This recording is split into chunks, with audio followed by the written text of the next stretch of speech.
গত কয়েকদিনে দেশের বিভিন্ন এলাকায় একসঙ্গে অনেক গোখরা সাপ দেখা গেছে।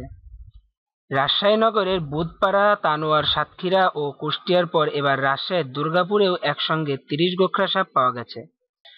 আজ সোমবার দুর্গাপুর উপজেলার হোজা অনন্তকান্দি গ্রামে রবিউল ইসলামের বাড়ি থেকে ৩০টি গোখরা সাপ ও ৪৫টি সাপের ডিম পাওয়া যায়।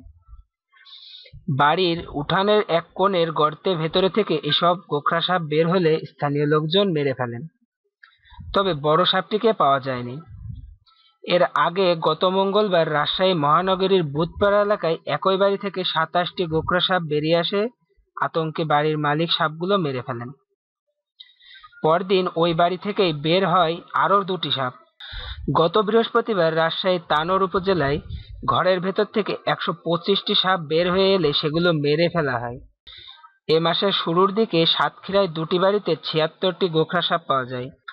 আজ সোমবার কুষ্টিয়ার মিরপুর উপজেলায় নাজমুল ইসলাম নামের এক ব্যক্তির রান্নাঘরে ২৮টি গোখরা সাপ পাওয়া যায়। একসঙ্গে এত সাপ বের হওয়ার ঘটনায় স্থানীয় এলাকাবাসীর মধ্যে আতঙ্ক ছড়িয়েছে।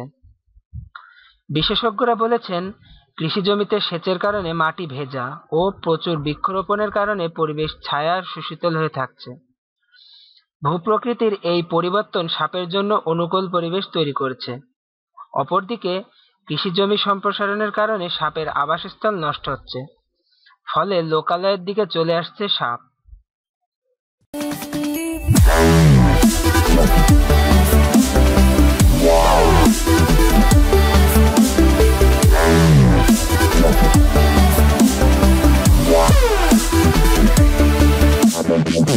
Wow.